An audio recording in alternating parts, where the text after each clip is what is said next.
that I still want to mention, but while I'm saying those things, for those of you that have questions, either for me, for Sonia, or any of our presenters, go ahead and drop them into the chat window, and we'll start monitoring the chat window and pulling from those questions. Couple of other things is that if you're still struggling with using some of your technology or whatever, by all means in the instructional environment, reach out to your academic technology department. They are phenomenal. They're doing a great job. They're making themselves available for hands-on, and so they're working with you, and they have some creative ideas, and they're working with everyone and hearing ideas, so they're a great place to work with.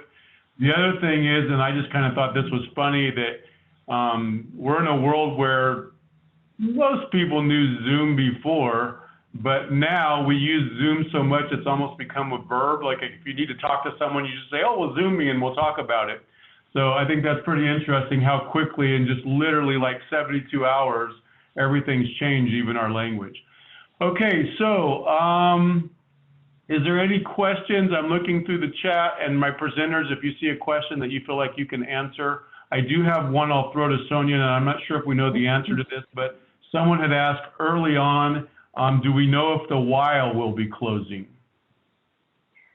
Well, at this point, most of the classes at the Weil Institute are online.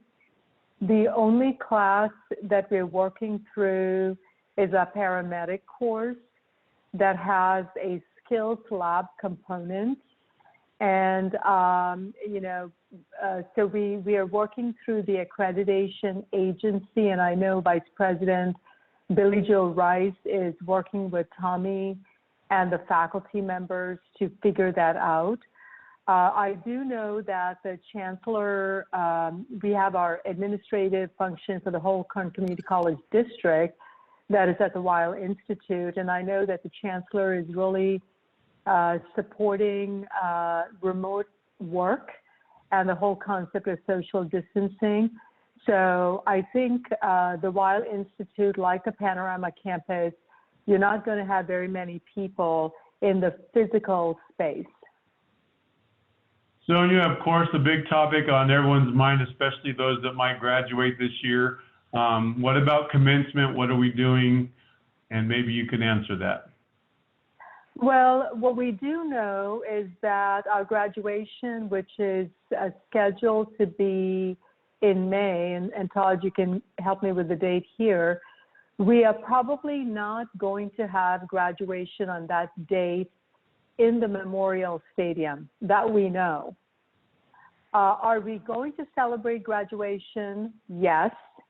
How are we going to celebrate graduation? That's something that our Student Government Association president, Samantha Polito, and Nikki are figuring out. They're definitely looking at maybe postponing the date to see if we move it later, maybe we can make it work. There's also lots of creative ideas on trying to really capture the essence, but do it virtually.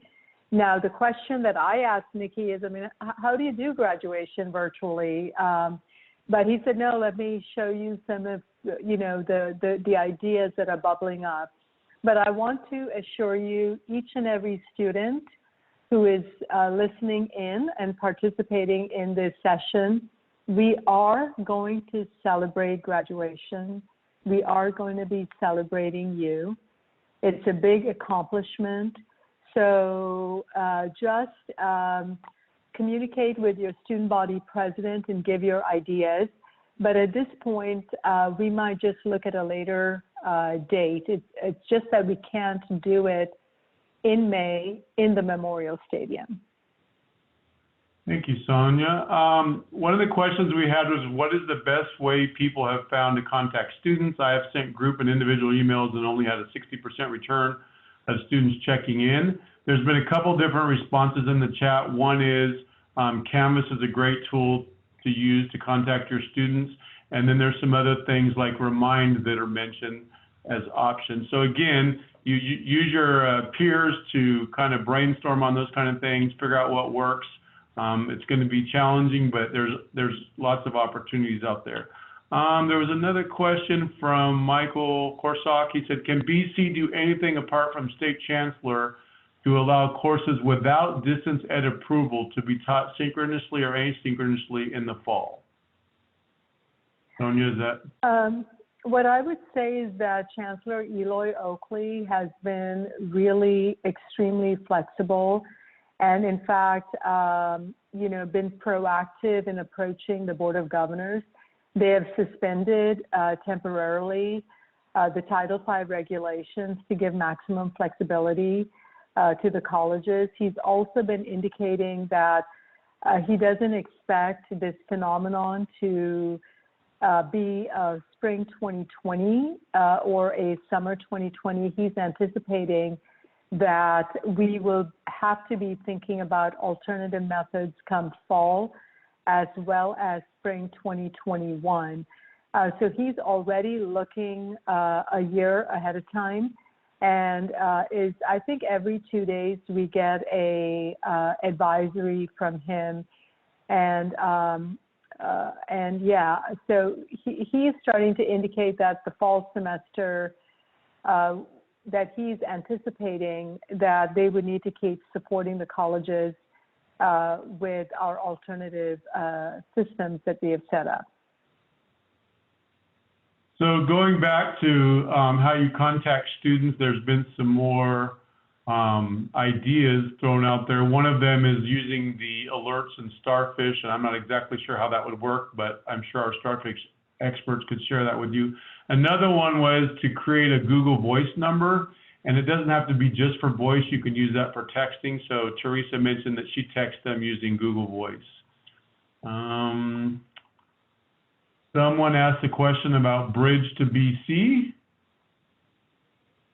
I guess that would be whether we're going to try to do that, Sonia? Yes, we will be thinking of doing Bridge to BC potentially in a different format because June is going to come by fast. In fact, I know that Kimberly starts planning the Bridge sessions as early as late May. So I don't anticipate that we could do the Bridge program like we did in the past, but we will have the Bridge program. It'll just be in a different format. And knowing Kimberly and knowing the Bridge team, I'm sure they're already thinking of alternative ways to keep it vibrant and engaging for our students transitioning from the high school. There was another question from Roy about, is there any communication going on about what summer school will look like? And that he currently had 2 hybrid courses scheduled. Billy Joe and I talked about it briefly. We are letting the schedule roll as is because we really don't have time to think about the summer. So the schedule will roll into Banner with both face-to-face, hybrid, and online classes. But I'm anticipating that once we start engaging with it, we should be planning on summer school being online as well. But you will get a more definitive answer on that from me probably in the next week. But I would say at this point, anticipate us going in the direction of online and virtual for summer as well. So way back at the beginning of this session, someone had asked about, is the content in these videos going to be available online?